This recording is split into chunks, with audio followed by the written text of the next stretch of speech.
Good morning, everyone. Yeah, I look terrible, but I don't look as terrible in real life. One thing that most people don't know if they don't ever do this, which is the vast majority. That's probably it's a 90. I reckon it's 99% of people.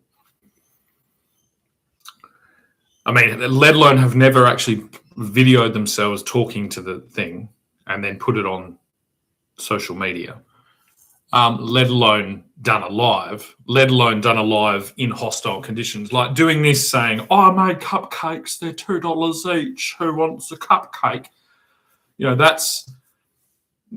I shouldn't mock that, but I'm just mocking it to lay out the landscape to be like, okay, that's that wonderful first step. Majoritively, first step will be something like that. I suppose because I'm in the landscape of like conflict and trying to really lasso this adaptive period in hostile conditions. That's where that mentality. It's not coming from like disrespect to do with anyone selling cupcakes. Really, inherently, it's to do with the fact that we have active politicians trying to obscure this landscape, right? And trying to prop up some type of, idol worship of some type of status quo, static condition of human distribution of media and communications, when that clearly isn't the case. Okay, you have to accept that you are either part of a avalanche of distribution of media and of communication, or you're lying. Okay. And then you have to identify whether you are benefiting from a self-serving economic relationship that you might have with the platforms in what is supposed to be service to Australia or service to Australians, all of us. And you have to identify whether you are benefiting from what you have arranged as a self-serving arrangement for yourself, and are perhaps impeding the individual contracts that each Australian citizen has with these platforms. That's a whole lot of complicated things. So I've got my green. It's green. I'm wearing green. I can see green outside. I am a dark green representative today. And I dyed my hair dark brown, which is light green as well. So I am the dark greens. I'm basically saying that unless we can all communicate equally and are protected to communicate equally in the digital environment, all the rainforests will die.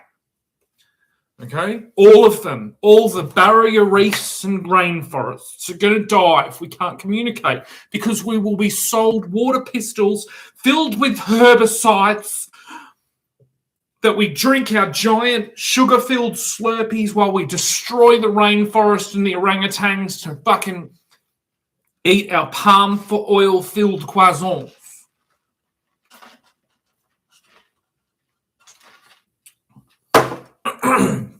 Right. How much does Annika Wells... Look, I'm going to write. How much does Annika Wells pay to get in your house? This is... I don't normally like the smell of these, but this one was like I feel like a sommelier of whiteboard markers at this stage, but that's a pretty nice one. That's J Burrows again. J Burrows always good. It's a soft, it starts off soft floral bouquet on top of it. But yeah, basically, how much does Annika Wells pay to get in your house? compared to, say, the Girl Guide that's selling Girl Guide cookies. And I would say that, unfortunately for the Australian Labor Party, unfortunately for Annika Wells, it appears like what they have is a personal fringe benefits relationship with these global platforms. Okay, now that can be comparatively economic. I don't think economic is actually the right word, but we can use comparative economics to actually uncover the fringe benefits that the Australian Labor Party has negotiated with both the media, the mainstream media, Channel 9, 7, 10, ABC and SBS, and the newspapers, the 4.5 newspapers across our gigantic continent here, and also with the social media platforms, whilst in this type of passive-aggressive, pseudo conflict with them. It's like if you're in a relationship, like this, like that you've already had, you're in a far higher level of relationship than every other Australian. Your job as the government isn't to squeeze out as much economic value from that very selective, very special relationship that the government, is supposedly able to have, in order to get into everybody's house far cheaper than everyone else, right? This is the same as what I mentioned yesterday when I said we're going to make all the all the Australian Labor Party members shear as sheep, and then work out how much money they make from their shearing enterprise, and then distribute that, work out what budget that gives them for their food. Okay. Well, if they were going to sell their woolen jumpers, that's already like 7 levels of value adding, right? This is how a business works, right? But I'm not talking about they're going to sell bulk wool with their special relationship, which means that they get in everyone's house for free. For free. They somehow get in everybody's, what is Facebook? To most people, Facebook is kind of like an address book, right? And it's like a photo album. That's for most people. That's not how I use it. That's not how the government uses it. But for most people, it stalled out at that we were like, oh, poke, and like, oh, how many friends have you got? And then it's just like, oh, I don't know. Everyone I've ever fucking bumped into while fucking drinking too many fucking Heinekens is on my Facebook. I don't agree with that usage case, right? But imagine that. So it's like Annika Wells gets in your address book that has everyone you've ever bumped into with too many Heinekens, right, for free, when even musicians that have, independent musicians that have their kind of whatever, they can't even distribute a message to all of their fans in one go without paying for it. This is a very special relationship that our government is forging with these digital platforms, isn't it? Now, what is creating this paradigm? Well, these companies are private companies. They built wonderful, conceptual creations, and there was a little gold rush. They captured a whole lot of people, right? And I say that, but I'm not even saying in a negative sense yet.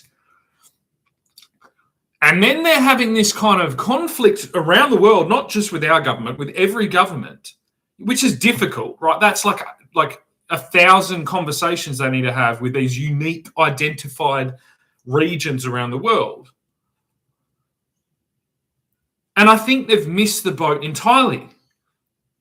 I would say right now, if we could take, and we can actually do this because these companies can do this, they can send a poll out, right? And say Meta, which is Instagram and Facebook, sent a poll out right now and said, are you happy with the cost of distribution that Annika Wells, your communications minister, has in agreement with us to restrict your rights and distribute to you? Are you happy with this agreement? And everyone would say, no, of course not. right? It's you've got to understand that there's no different. Annika Wells may as well be handing out her political pamphlets at your local supermarket, right? And you're going to not care, okay? That's where every other person in Australia is forced to stay, except for this model of, well, we got elected, and now she's the communications minister. But it's like, what pathway did Annika Wells take to get from high school graduation into the level of communications minister for our entire continent down here? You know what I mean? What understanding does Annika Wells have of the history of communication in Australia? Not the history of Instagram, the history of communication in Australia. You know, just nudging back to the history of communication for the entire British Empire. Remember that we are an extension of the British Empire, or we were, or we, I still believe that we are in my deepest of hearts. I can feel the empire in there. That's how it works with an empire. It's like, I can feel it in there. When King Charles goes and talks at Congress in the United States, I really do have a hope that all of those United Statesians one day will again feel the lovely ba-boom, ba-boom, ba-boom of our beautiful British Empire, and decide that perhaps there is time for a rekindling, right? Not a re-tindering. They both mean the same thing. That's just communication. Rekindling is a positive sense, right? If you say a tinderbox, that's a negative sense. This is English language. This is communication. This is basic, right? So we have the youth of the nation, this whatever they call them, what Gen Alpha, Gen Z, right? They're well established on what Tinder is, but they probably don't know what a tinderbox is. This is communication again. This is the English language in Australia, okay? Almost every single person, right, communicating over a fence line, or perhaps by telegraph or telex, or homing pigeon, or skywriting, or whatever type of communication. If you said, what's a Tinder? This political situation, this media, this social media, this business, this economic, this global trade situation is a tinderbox sponsored by Tinder. And it's like, oh shit, the communications minister is doing a very poor job. But do you blame her? She probably went to a public school. She's been mentored by, by the combined, corruption committee of the established established Australian Labor Party, and their little echo chamber fucking. That's what you're going to understand. Think about the weirdest Facebook group that you're a member of. That's pretty much what the Australian Labor Party is, right? It's just that they are trying and attempting to say that they have the authority and the know-how to govern this entire fucking continent, this giant fucking island down in the southern hemisphere that no one on earth even knew was here 400 years ago. Yeah, the first step that you need to take, I believe, when entering these positions is complete humility, especially in this current era. Oh, of course. Of course I know all the intricacies of this, ridiculously novel, anomalous time in historic communication. Of course I'm up to date fully and have a complete... No, you don't. No, you don't. I don't. But when you get to that point, when you go, I don't understand communication, I had better take on the responsibility of educating myself, as best I can in as many diverse, drawing from as many diverse examples throughout history, the intricacies of our of our collective humanity evolution of communication. I just really think that. And basically what we're in the inevitable conflict between this, the written word, something that I have been, I have been impaired. This is what I was told at school. I was impaired in my written communication skills. Right, so this is the fork in the road. Right, you can imagine little Shannon. Right, little Shannon's got his little school bag on, right? I don't know why this looks yellow. This light is very yellow. Little Shannon's got his school bag on. Little Annika has her school bag on. Hi, Annika. How you going? Hi, Shannon. Hi, what'd you do on the weekend? I did this. I played hockey. It was fun.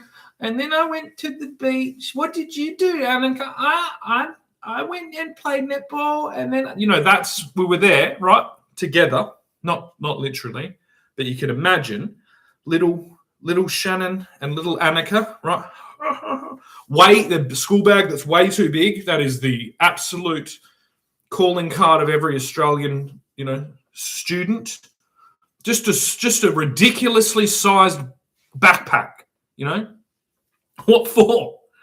What on earth are those children doing with those ridiculous backpacks? In most cases, it's 4 times wider than they are. Like if you not with me, obviously, and just settle on here a little bit because I've been having a few too many chocolate croissants. But if the backpack, if I was an Australian school child, the backpack, that is the backpack. This is I'm going to school now. I'm just going to school now. That's, can you see that? I'll move the bottle so it's more obvious. Oh no, that's my coffee.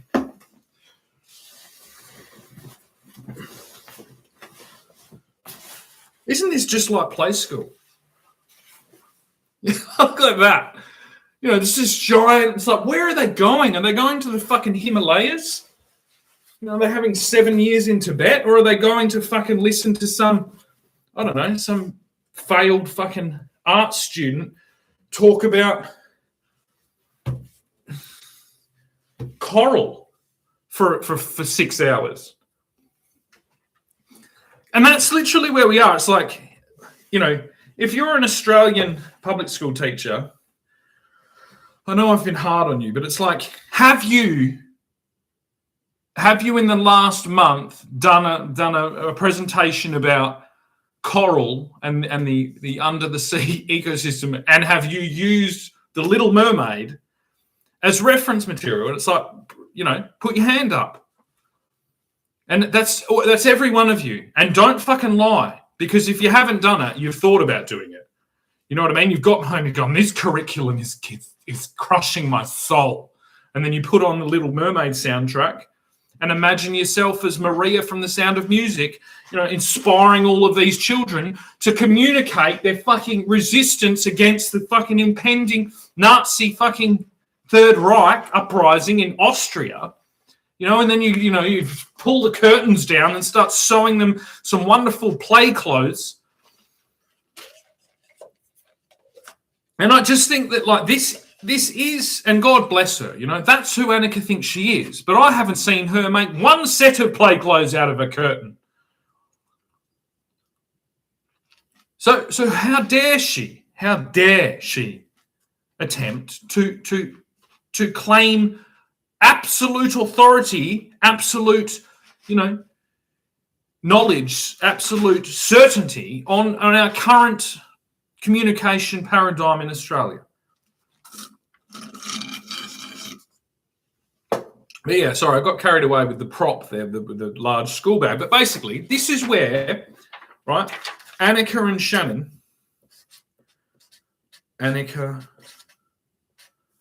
Shannon, both 2 wonderful girls' names, right? And before we get talking about misgendering, I've been misgendered my whole life. just because I have a name like Shannon. Let's call Annika Wells Jackie. Jack. Right.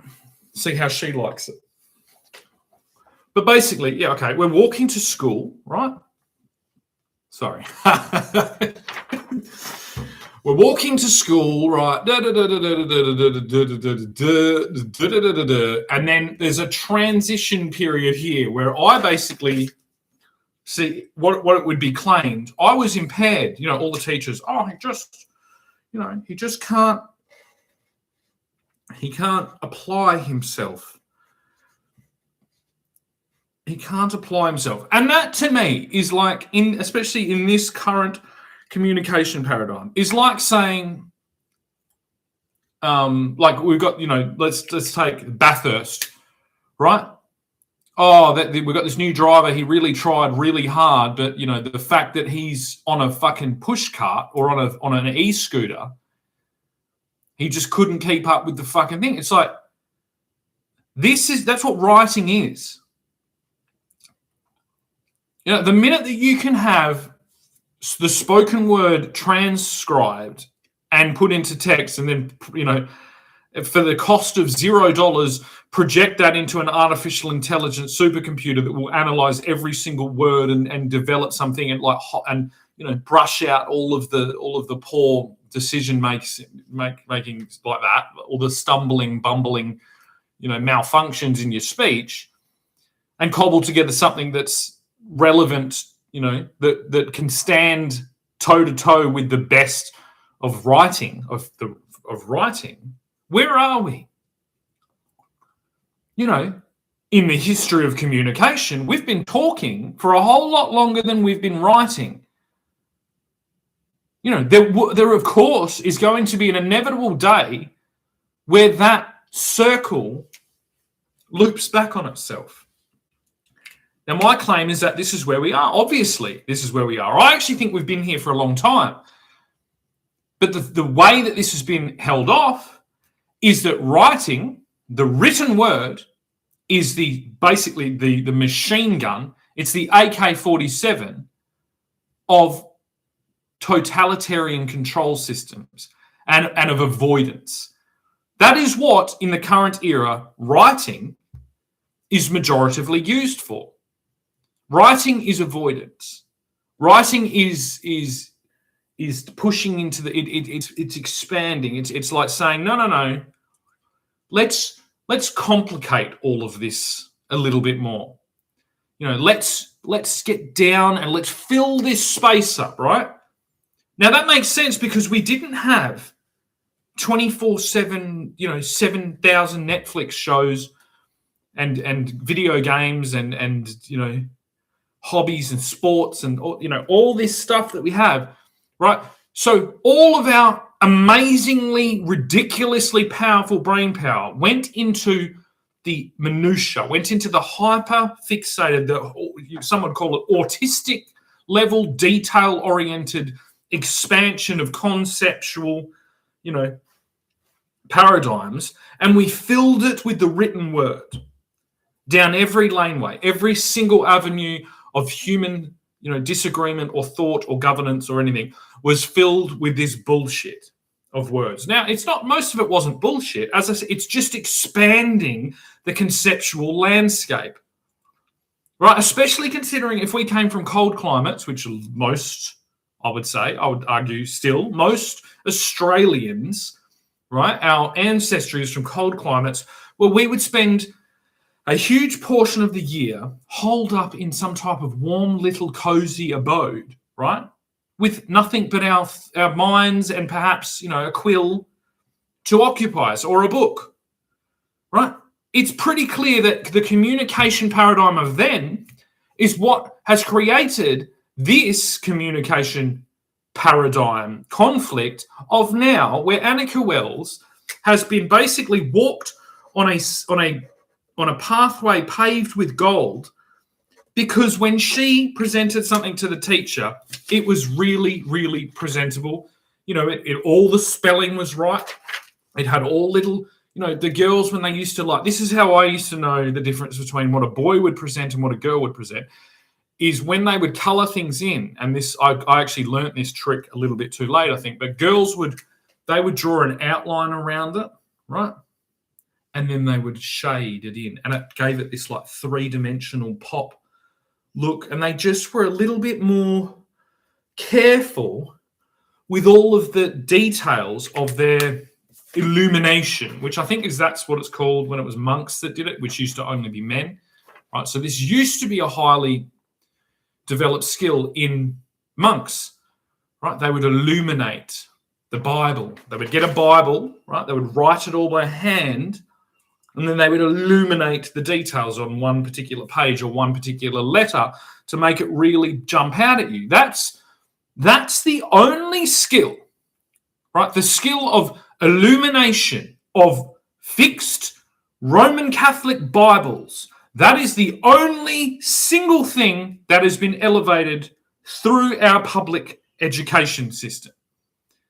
Communication, the pre-Roman, the Greek paradigm of democracy, of politics, that has been completely destroyed by our public education system until we get to this inevitable collision where two, wonderful, similar-aged, individuals of Australia have diverged,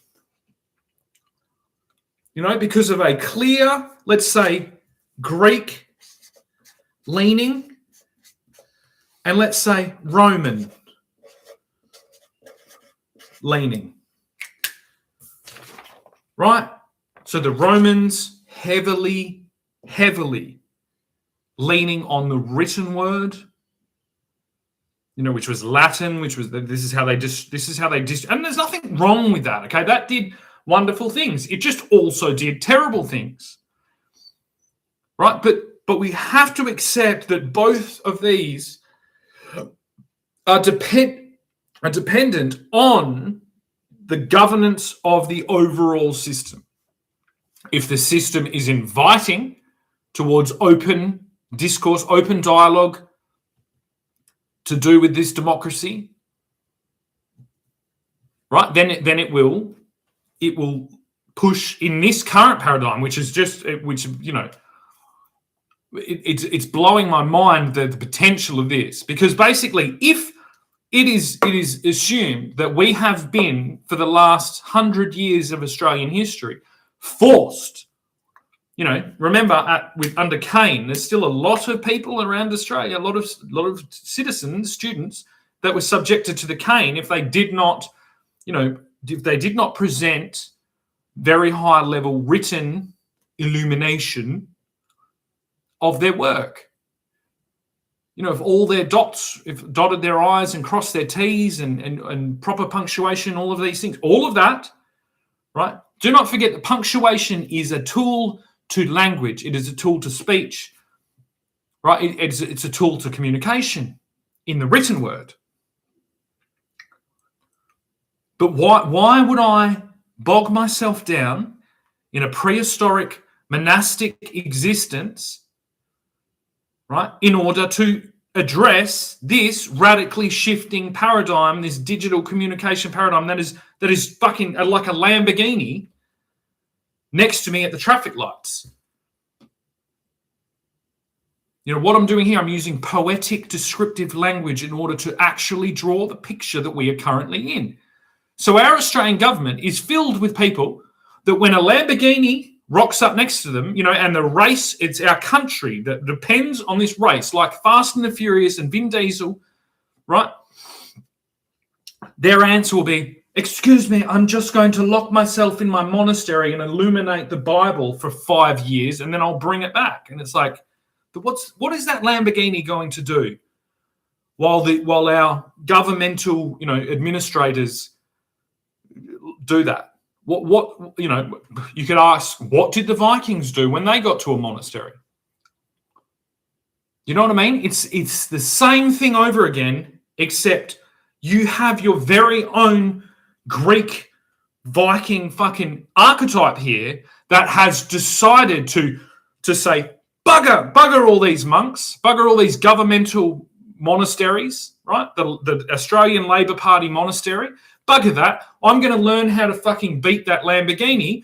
I'm going to tinker in my garage of communication and figure out how to beat that, because winning doesn't matter whether you win by an inch or a mile. Winning is winning. That is the point, right? And at the same time, I'm going to address the ridiculousness of that statement in the first place and say that, hey, you shouldn't have a Lamborghini on these roads anyway, right? But I can't do that while I'm locked in a monastery under Annika Wells, over my shoulder, looking down, making sure that my brush strokes don't fall outside the lines. Pretty simple stuff. Okay, we need to beat that Lamborghini, and then we need to address the fact that Lamborghini shouldn't have been on the road. It should have been on a racetrack. We need to figure out how to direct all of this ultra, high level capacity of our digital environments into a place where it's not going to cause collateral damage. Now, that's a lot of thought. That sounds like I've put a lot of thought, a lot of dedication towards communication, right? And if I was running for this position, I'd be like, and that's why I should be the Communications Minister of Australia I keep saying West Australian Labor Party. That's because Western Australia is far larger than most of the geographical identified regions that humanity has lived in. I think it's almost artificially ridiculous to actually hold the idea of the federal government of Australia, which is what Annika's doing. Again, that's a very complicated thing to do, to project far outside the bounds of any conceptual region in the history of mankind. That's ambitious as fuck. And if my ancestor 100 years ago hadn't have decided to write a book, I wouldn't be stuck in this position. And that's what I'm saying. The written word is a dangerous thing. It is a dangerous, dangerous, dangerous tool. The spoken word is far more forgiving. The spoken word in democratic, this is we're all in this together. There is supposed to be a crowd. There's supposed to be Annika Wells and myself having this conflict, knowing that at the end, I'm going to give her the biggest hug and say, you've been such a good sport. You're so courageous in sitting there patiently and dealing with this. I understand all the things that have driven you down this division, right? And my intention isn't to hurl you off a cliff, right? It's to bring you wonderfully down on a little detour of a soft cushion, right? As we eventually repair this division and bring it back together. Do you know what I mean? That's the thing. It's like, hey, like it's like if your kid goes to karate and he's got an aggressive karate teacher, right? And then but the job is to make them fall down softly, and that's what I would do. I would grab Annika like that, and I would say, Annika, I have you. You're not going to fall. This is just a really complicated situation, and I hope that my dedication to communication here is giving you those feel good vibes that we probably would have shared if we did co-inhabit some type of sporting field. I played mixed sports my whole life.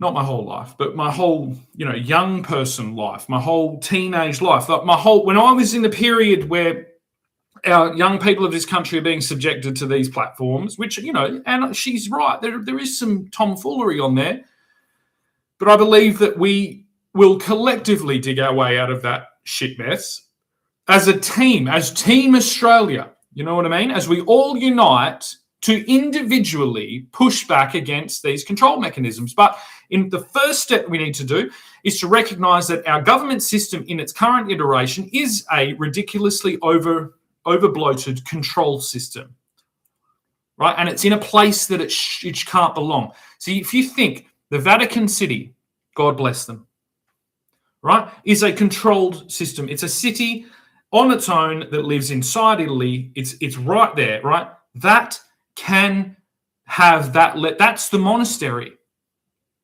God bless them. We need monasteries. That's the monastery. We need that. That's where this illumination, where this combined with this slow and steady, this controlled, you could argue, controlled, That's where that makes sense. When we're out in the sticks, when we're out in the kind of expansive realms of either geographical, like Australia, you cannot get a better archetype for an expansive realm. But let's not just limit ourselves to a geological or geographical example. It's like conceptual realms. This is where we all are together. We're all in this conceptual realm of communication. Do you know what I mean? It's like in this like all this has done is expose a inadequacy in our pre-existing paradigm. But that's great. It's like no one could have known that this was coming and how to adapt to it.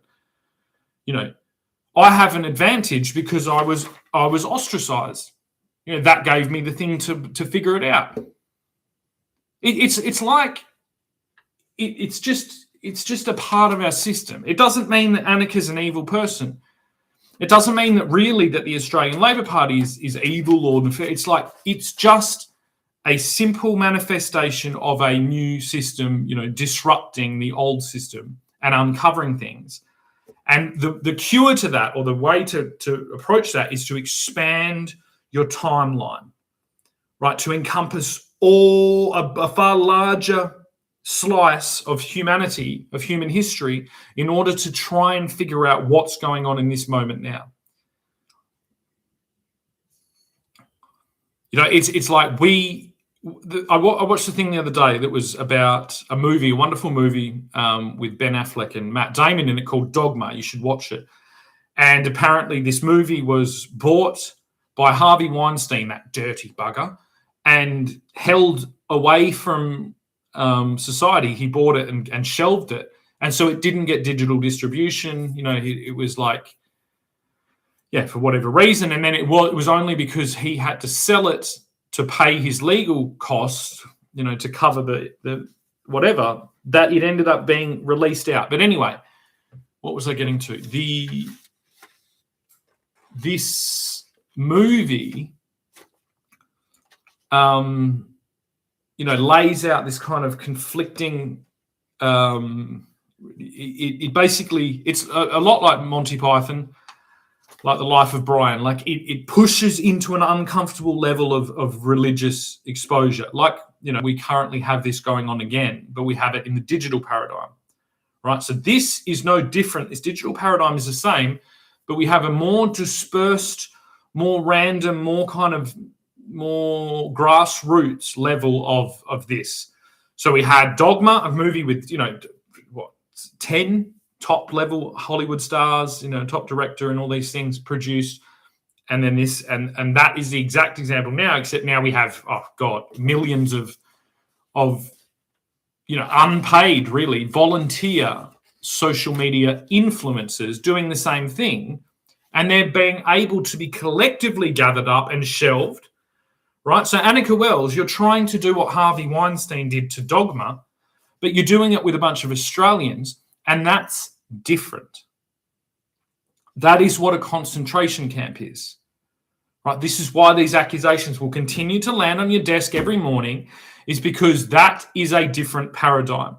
You're actually restricting the flow. You're muddying the waters so much that these individual influencers are having trouble even finding each other in order to gather around and, you know, acquire the resources in order to produce a film of the same level as that movie that was shelved, put in the fucking closet by Harvey Weinstein. Someone that if you ended up in his closet, you know, you're not going to be alone in there. So this, you know, it's a bit of a sneaky little, you know, anecdote there, but it does pretty well, I think, sketch out the environment that we are currently in until Annika realizes the errors of her ways and she reaches out and seeks assistance. You know, perhaps in this current paradigm, and this is what I was going to say as well, I remembered, that's what I do. I keep going and, you know, it's like a maze, and I'm like, where's that fucking concept I was sitting and thinking about for an hour yesterday evening at about 6:30 p.m.? Where is that? Where is it? But I'll keep talking while I'm getting there. Where is it? Where is it? That's something you can't do while you're illuminating Bibles, right? You could argue it's like this illumination This enlightenment, which is what that means, they're the same words, right? Is just that, and because this is the other thing, without that illumination, those people wouldn't have been enlightened because they were witnessing the hand illuminated Bibles. Very important. Yeah, it's just that we've shifted through that, but we have to recognize that as a very, very important period in humanity and in Christianity. It's like that. There wasn't tools to do that. It needed to be done like that. It's like we wouldn't have any of these things, these wonderful things that we have around us now, if a bunch of monks hadn't locked themselves inside monasteries and hand illuminated Bibles. You know what I mean? They had to be so strong that they had to inspire these young men around the world to give up their entire life and dedicate their life to just describing what they are seeing in this beautiful book. That's a wonderful thing. I'm not condemning anything in that paradigm. I am situated here in this time period with these tools in front of me, right? I have done a similar thing. That's what you could argue I have done, is I've been sitting here illuminating a Bible. It's just the Bible's kind of gone interdimensional, right? It's the Bible rather than just the brochure to get. We've got to get at least awareness of this through. We've got to promote this high level, and we've got to keep control of it so it doesn't get lost, right? Yes, because it was pushing out far afield. Whereas the Greeks would sit in a square. Greece had a wonderful democratic system and did expand militarily because it had a wonderful kind of cuddle policy with its warriors, soldiers, right? Which is, we're seeing the benefit of that now. We're kind of surrounded by that type of environment. But we didn't have, they couldn't distribute that as much, right? Alexander the Great, he created Alexandrias, a place where you would go, right? And then there'd be written word, and then they'd expand this other way. Whereas the Romans expanded their territory, in this way. But it's like at this stage, both of those now are the same, and we need to go, in the digital environment, Rome and Greece are together again. Rome was just and then you've got to remember, it's like Greece was in conflict with Rome for ages, for years. So it's like monkey gripping. This is what women do when they're in a relationship and they want a new one. It's called monkey barring. They're like, I've got a boyfriend. Well, there's another boyfriend I want. I'm going to reach and grab him, and then as soon as I've got a really good hold of him, I'm going to let go of that boyfriend there and swing off with my new one. Right? That's what Rome and Greece did. They're like, we're Rome, no, we're Greece, no, we're Greece, no. And that's because if you think about the Roman, they've got to hold all this historical knowledge, all this word of mouth about Greece and the wonders of Greece and Alexander the Great and the Macedonians and their victories and all of this, right? But then they have to identify themselves as something new. So they became Romans. Okay, but they were the same. Greeks and like that, they're monkey barred, right? And the moment that those Greeks entered Rome and Rome started really doing well, they let go of Greece a little bit, right? And they swing off. And that's how Britain is the same. The British Empire is the same exact thing. We monkey barred off the Roman Empire. But what I'm claiming is that the British Empire has monkey barred back with the Greeks. And now we're in a big circle party of these Western civilizations where we can now, like the Knights of the Round Table, we can all look across from each other. We're not in a line, which immediately puts us here. Right here and now, in the right now, in the present moment, like the Buddhists and Eckhart Tolle say. So it's like, okay, hang on a second.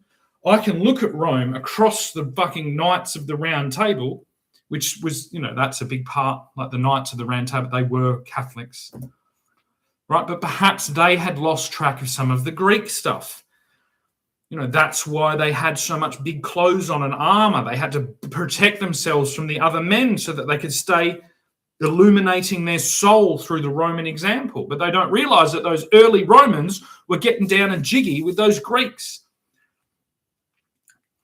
Right? It's all the same. And this homosexual thing seems to be the concept that kept this all from landing together, because it's like, and it's the same with science. So they became opposed, not knowing that, basically, without homosexuality, there would be no Christianity. There'd be no. It's just that simple. And so, all of this miscommunication has led to these conflicts. But basically, what I wanted to say right now, I'll put that aside so we can see that's like a wonderful diagram that ends up looking a little bit like I won't even do it. If you see anything in that, that's for you to have, right? So it's like, does the polarity, does a bipartisan duality, dichotomy of man, right? Do two men equal a woman? Do two opposing men coming together and in conversation, does that equal a woman? Is that fertile ground for some new concept to be birthed from men? That's some controversial shit right there, but it appears like that. Annika Wells is a woman. So she's recently entered this historically masculine environment. But right, say Annika's actual name was Andrew, right? Maybe not Andrew, let's Aaron or Adrian, right? Well, that's what brings us our Houses of Parliament. It's just that this has not been explained, because it didn't need to be, because it was male dominate. It was a exclusively male environment. Look at that. You see that? Right. So the men, we've been doing this. We've been communing in our Houses of Parliament for 1,000 years. We've been communing before that in the Senate of Rome, and then through to the councils of the Druids, to the councils of Greece, I'm guessing to the priesthoods and the councils and the temples of Egypt. We've been doing this, and the secret is that it's like when two men oppose together but can hold that in communion of conversation, we can create something together without a woman. And what is the thing that we've created? Well, it's all the wonder that you see around you. Right? So if you wish to continue to elevate this highest level of femininity and this exclusive concept of female creation, then you have to accept that men have been creating collectively together through their separation, through division but conversation, have been creating every wonderful thing that we see around us now. Every single wonderful thing that civilizes us, that keeps us in the light, that keeps us out of this savagery that we all have the potential of.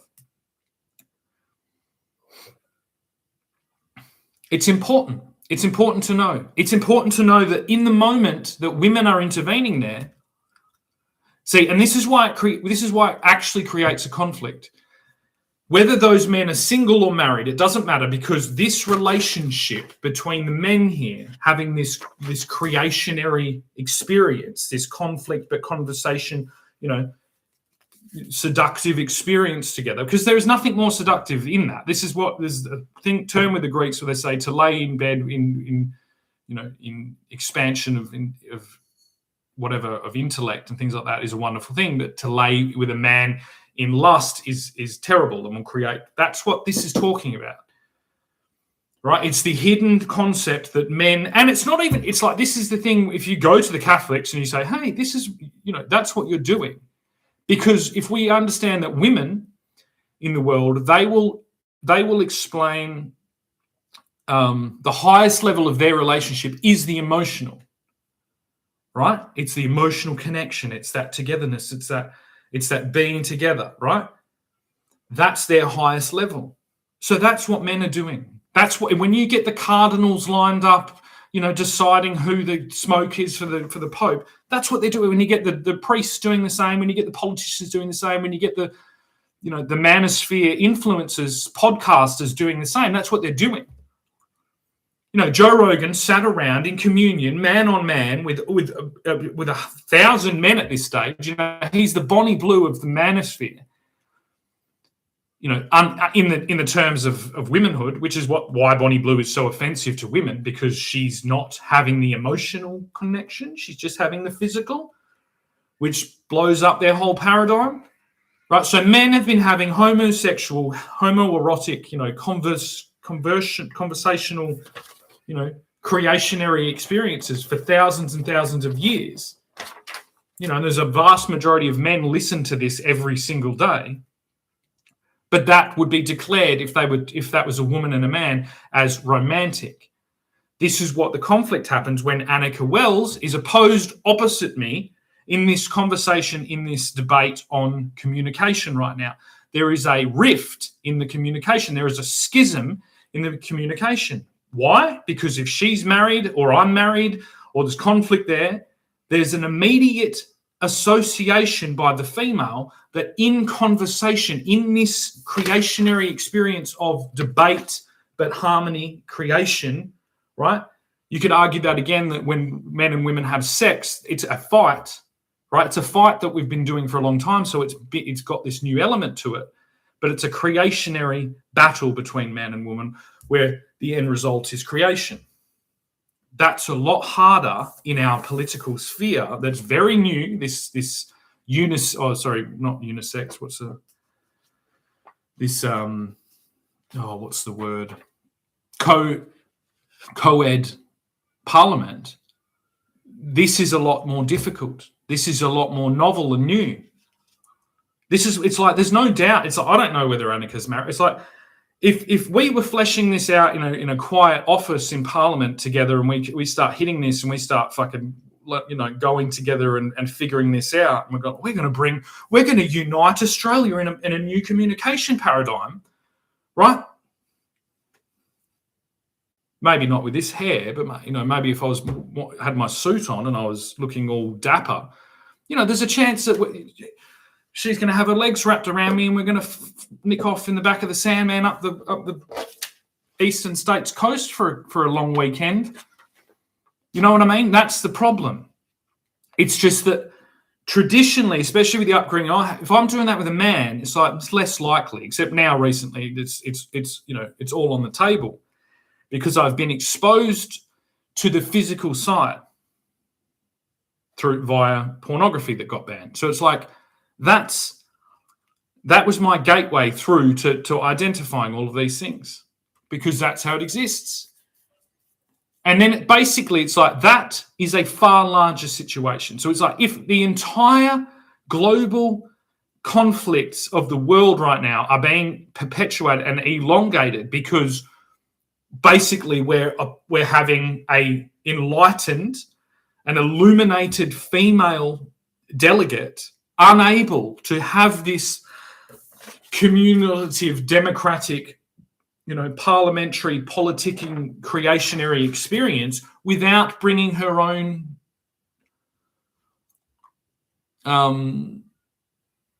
faithfulness, without bringing her own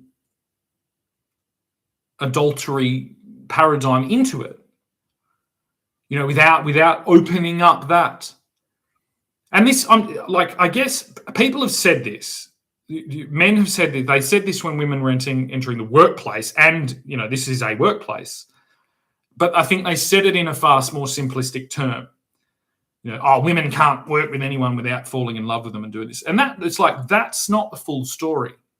It's that mankind, men, the manosphere, the collective multi-centuries long manosphere that has produced all the wonderful things we see around us, we have a higher level, a higher experience. Like we've been doing this far longer of this, but it's been concealed, right? And the reason it's been concealed is because if it was exposed that these democratic, these political, these parliamentary relationships were, mirroring, were an exact, archetype of a masculine female marital thing, perhaps with or without the physical contact, then that would have created a rift towards women. So women needed to be distracted. This is why women traditionally have oversimplified. They've cartoonized what men do in other places with men. Oh, it's all this. Oh, they're just brawny fucking football player. Whatever it is, it doesn't matter. And there's a spectrum of that. But in the political, in the parliamentary sense, that has been the most damaging, because they're not reading the room collectively as a giant global glut of the most courageous women, really, in my eyes, that have decided to stand on the shoulders of giants and enter this environment. But now we're at a point where we have to have this conversation. Like, you haven't read the room, you haven't understood what this is, and in turn, because of that, because you have captured, right, and projected out from these houses, and we've had a long enough period of obscurement, you've actually prevented the majority of men understanding this, right? So this is you want to explain the manosphere? It's because women have entered politics. They have prevented this cumulative, creative, very intimate experience with two men, right? They've prevented that. They've obscured the landscape, and they've elevated again the homophobic concept, right, through their own manifestation. So basically, it's like that's if women are entering, and this is what this whole sexual harassment Me Too thing is, because it's like, identify the moment of infidelity. Is it the moment that you catch feelings, or is it the moment that you, right? And if you ask a woman, they will say it's the moment that you catch feelings. And how do I know this? Well, because prostitution has been a concept, has been a thing for thousands of years. So to women, it's not about necessarily physical, because prostitution has been, there's a massage parlor in every fucking street corner in Western Australia over here.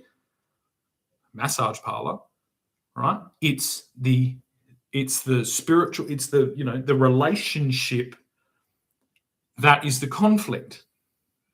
So how are we expected to have a cumulative parliamentary creative experience between men and women, or a man and a woman, if there is this gigantic, Colorbond fence through the middle of it? And that leads me to the point of this whole fucking exposition right now, is that the concept of trying to create a communication paradigm, trying to govern a communication paradigm, right, from a one-sided party in a dichotomy, in a two-party preferred system, needs to be identified as the most ridiculous thing that's ever happened.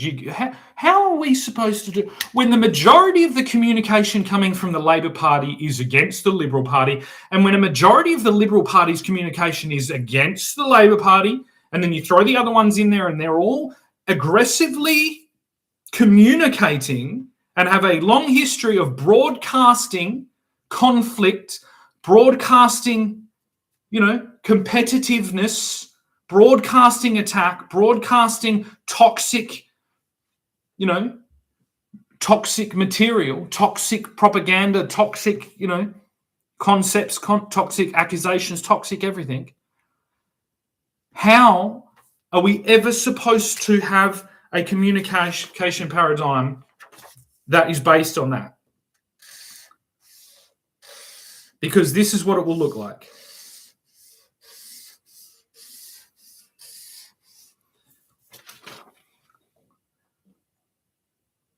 We can't have that. That is not, and this is the thing. It's like, this has to come from an outsider. It can't come from inside party lines.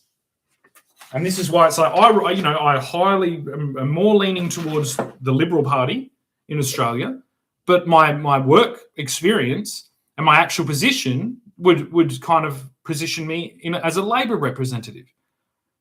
But what am I actually? I'm a communications analyst. I'm a communications therapist. I'm going to hold everyone by both. I'm going to hold, whoever it is. Now,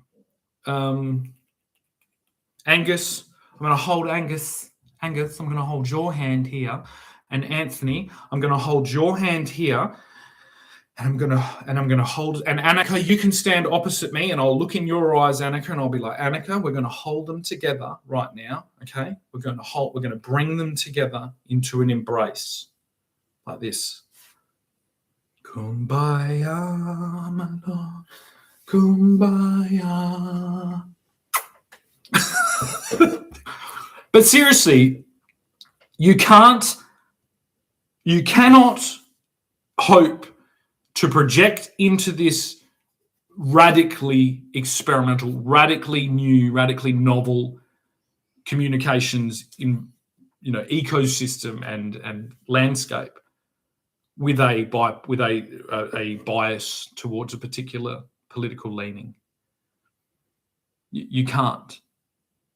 You need that. It needs to be a position like this. The speaker, I don't know, is the speaker down party lines? I suppose everyone's down party lines, but it's like there needs to be agreement. And then what's even worse is like that. It's like that particular portfolio of communications, I believe, needs to be a completely different democratic process than our current political process. It's like, because the concept of communication was Parliament. And this is why I labeled this, why are you in my house, or whatever it is? How did you get in my house? Because that's how it was supposed to work.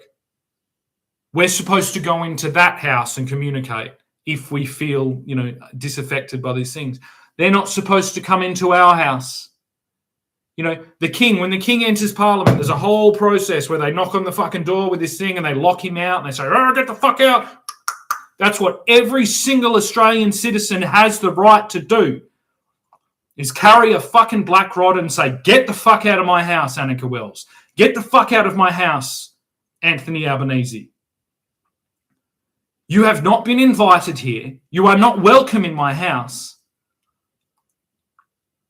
And this extension, this social media, this was used to put family photos in far before it was used to sit inside a Labor meeting at the end of their megaphone and accept whatever it is that they're piping out to the Australian people in a ridiculously corrupt relationship that they are attempting to forge with these platforms that they are in opposition to.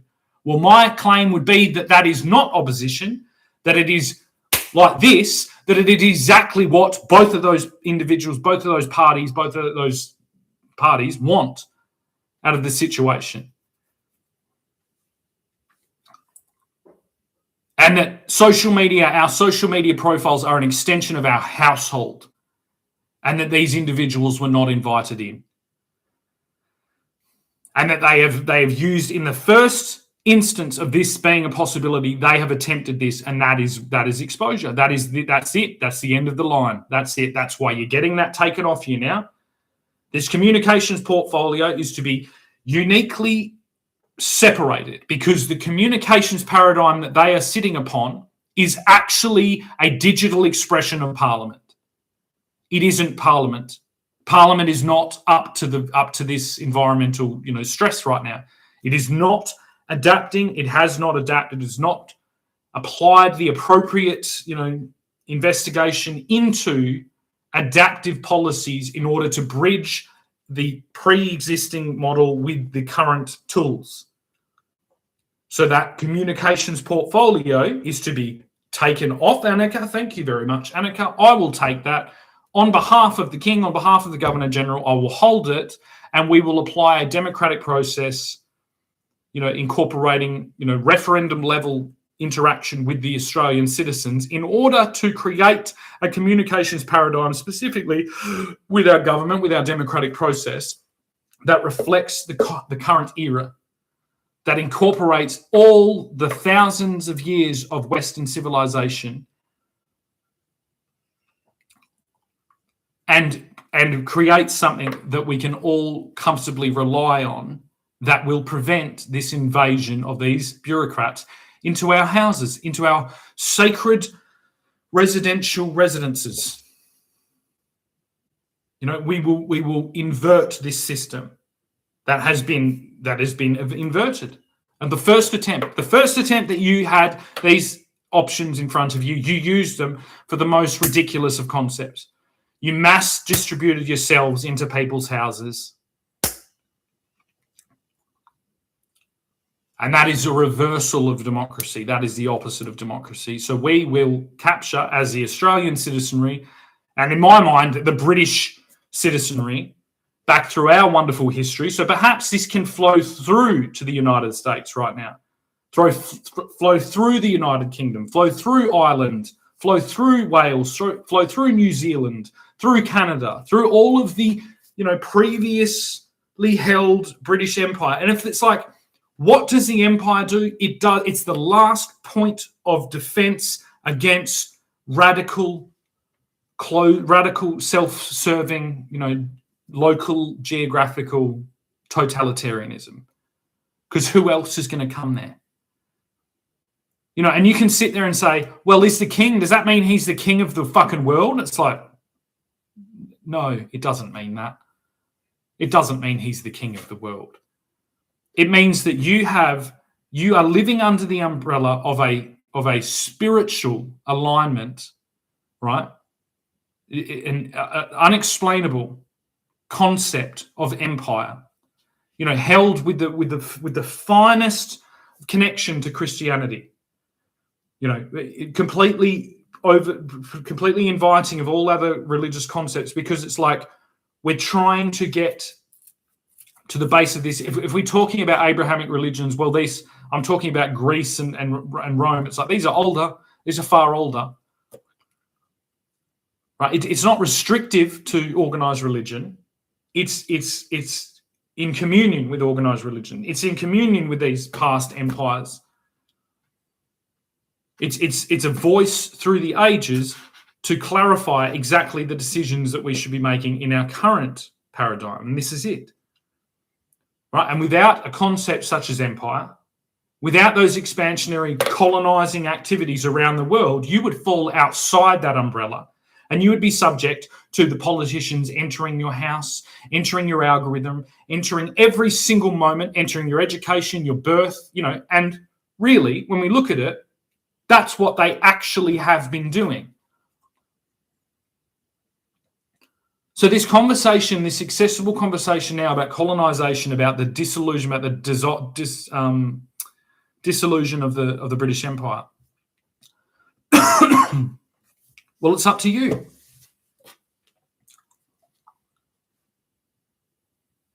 It's up to you. I've only lived, I'm here not even 40 years yet. All the things I just mapped out, they're in the way you're born, the way you're raised, what you eat, what you see, what you hear, what you're allowed to say, all of those things. Well, who's going to defend you against that? It's not Christianity. Christianity's in conflict. It's not Islam. Islam's in conflict. It's not the Jews. The Jews are in conflict. It's not the Hindus. It's not the Buddhists. It's not the atheists. What is it? Well, it's empire. It's the envy of every place that falls outside the empire. If you want to understand why Russia is never at the table, it's because Russia has its own empire. But the concepts I'm speaking about fall way, way beyond the conceptual, bounds of the Russian Empire. No, this doesn't mean I'm in opposition to the Russian Empire. It means that, hey, this isn't a geographical conversation. This is a humanitarian level moment. This is communication. And it's like, where are the bounds? It's like, well, I'm happy to have a conversation with the Russian Empire about incorporating this in creating, a crossover so that our empires are not in conflict. The same with China. And that will establish who is inside this empire and who isn't. The hope is that we don't need to end up at an empirical, conflict. The hope is that we don't need to say, oh, well, it's the British Empire, former thing of China. But it's like, do we need to not call it the British Empire? Maybe that's the point. Maybe it's just down to a linguistic thing. It's just the words that we use. What do we call it?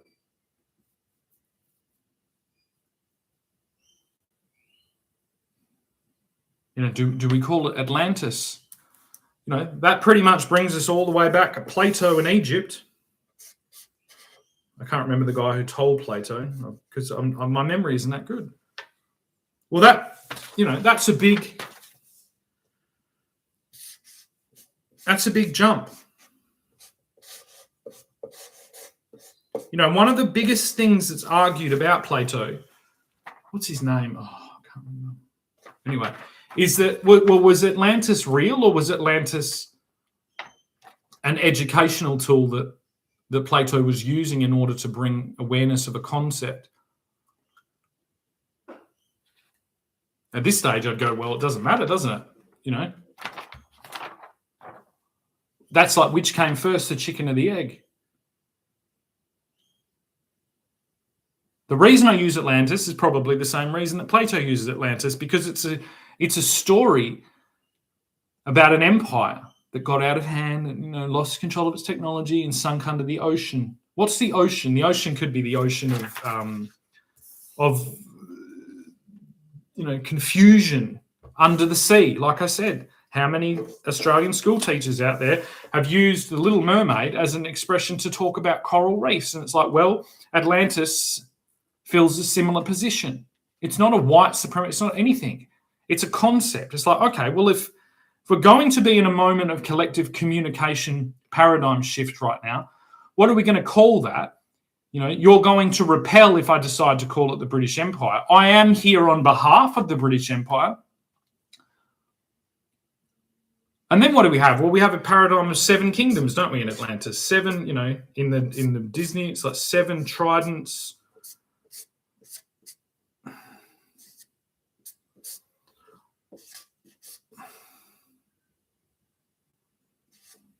Sorry.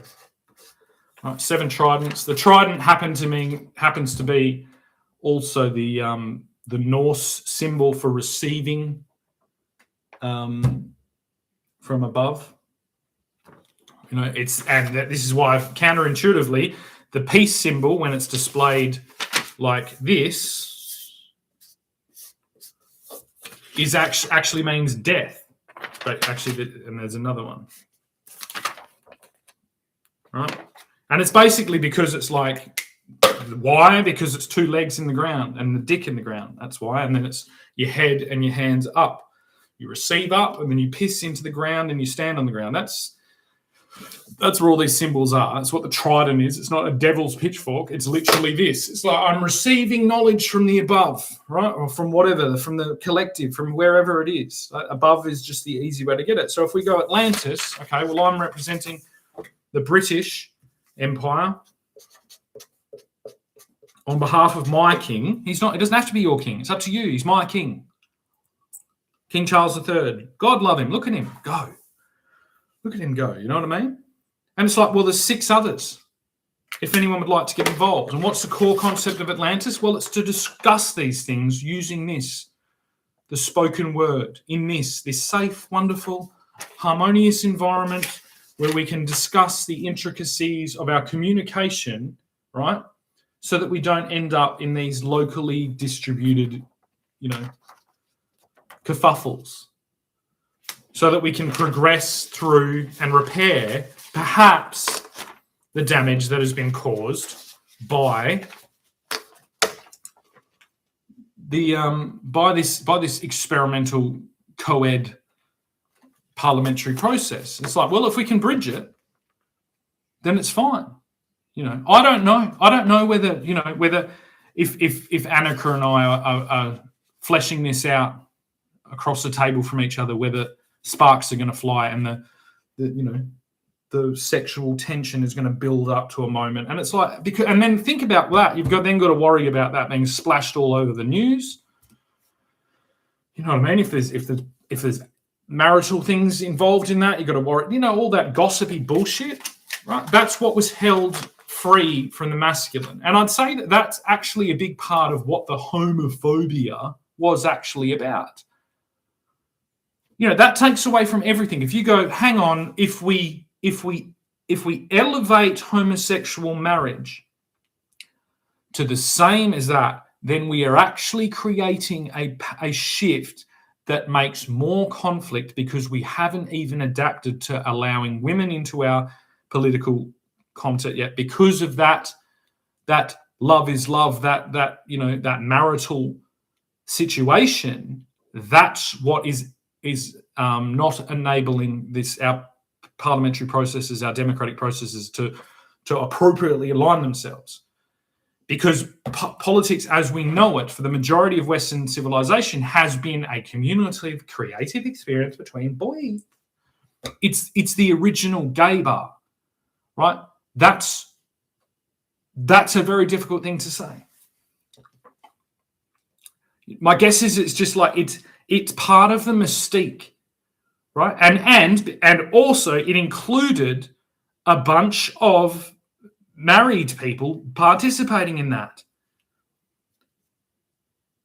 So it's like basically like women wanted in, right? They kicked the fucking door down, they got in, and then they're given the most difficult of conflicts, the most difficult concepts ever. It's not like, how do we make the buses run on time? It's like, how do we adapt what has been a kind of homoerotic, hall pass, shadowy, creative, gay experience that's created all the wonders around us, whilst also maintaining marital situations which create stability. How do we do that? And even more importantly, how do we do that in the Me Too paradigm? Why is every single conflict in our political environment all to do with this sex? It's all of that. Why? Well, because that's the actual concept. Because the creationary experience of our democracies is the unknown reproductive system of mankind. Sharing knowledge is the male homoerotic equivalent of sharing fluids, right? But it's like this. There's a far larger weight placed on women to adapt to this. Because what if that woman's married, right? She's married to a heterosexual thing. She's married to a man, and she has to tell that man, her husband, I'm going to Parliament to go and to have a creationary experience. The highest level emotional, connection and creation experience, sharing knowledge with, like, that to women is a relationship. And that's why when you get to the hypocrisies of the fact that these governments, these co-educational, these co-ed, multi-gender, political governance structures are governing over the top of marriage through our family court. How do you have that? How can you do that? What is the largest cause of marital distress is infidelity. And where is the largest cases of infidelity is in the workplace. And what workplaces are governing over that? Well, the judiciary, the administrations, and the political. So it's like, and the media, all hyperzones for infidelity in the workplace. What's the secondary cause for marital breakdown? Is financial stress. And who are the arbiters of our financial environment? Well, the same people, most prominently the political. So if to solve these economic situations, which will in turn, save marriages, which will in turn create harmonious environments for children and upbringing and things like that. Well, what is required? Well, what is required is a, communicative, creationary experience through our Houses of Parliament, which will be misdiagnosed by the majority of women around the world as a infidelity hotbed. It is a instant. That's what it is. So there we go. So there's some communication for you, Annika. All summed up with one beautifully, illuminated little thing here. I'll try and make my cheeks are a bit puffy because I've got this fucking virus. But it's like, how much does Annika Wells pay to get in your house? And let's work that out. Let's work out how much. What is the monetary value of the intimate relationship that our Australian government is attempting to create with this mass distributed social media platform that contains, in some cases between Google and Facebook, all the most precious memories and assets, non-human, so photographs and memories and things like that, of a almost the entire population of Australia. It's like, well, there's no free lunch. You build a system that benefits on natural communication. You try and hijack that for monetary gain. You're going to have these conversations. You're going to have to come out of the dark shadows and have these conversations, about communication, because you're supposed to be communications experts, right? And I'm communicating now that I'm representing every single Australian citizen. And I'm representing every single British descendant across the entire world. So if you've ever fallen in a territory that was overseen by the British Empire, you are covered by my conversation this morning between my communications minister, so you can apply the analog at your geographical region to the same. You can CC them in with it, and the collective social media paradigms, which are impeding this communications evolution to take place right now. Okay, so that's a wonderful thing. You don't need to pay. There's no registration. There's no tax. There's nothing that you have to pay to be a member of this. It lives within your heart. If your heart just then fluttered and said, that has filled me with a spirit of wonderment at the amazing lengths that this beautiful empire will go to protect me and my family and our most precious assets, then then your heart beats in that empire. And it's, as I said, if you don't want to call it the British Empire, then apply your own geographical empirical concept, which I'm happy for the Vatican, for the Pope to enter. I'm happy to give the Pope a trident right now, but I think that might be a bit of a funny thing to do. That might be a bit of a weird thing to see, a bit of weird iconography, but not really if we understand the true relationship that the Catholic Church, the modern day Catholic Church, is a evolutionary projection, unimpeded, literally geographically in the same exact place as all of these concepts. So you might think it's a weird image to give the Pope a trident, but really it's not. And especially considering he's not got the only trident, there's 7 of them. And then we get to Plato's example. Ptolemy, was it Ptolemy? I can't remember, but of Atlantis, a conceptual creation, or perhaps a intergalactic, highly technologically advanced extraterrestrial super empire that has us all enslaved and watches us like Keeping Up with the Kardashians in order to get a belly laugh every now and then when in between their intergalactic expansionary activities. I don't know. But yeah, communication. It's not just emails anymore. Let's put the fucking email.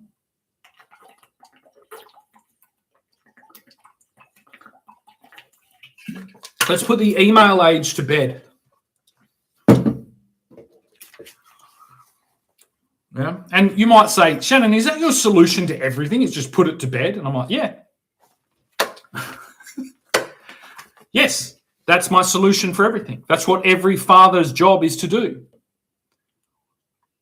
You know, a father lives his whole life, his whole day. He wakes up, he works, he does all these things, until the moment he can put everything to bed.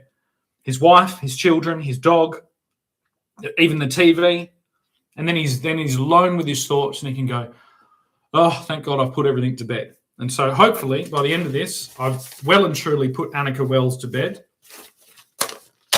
And it's up to her whether she's happy about that or not.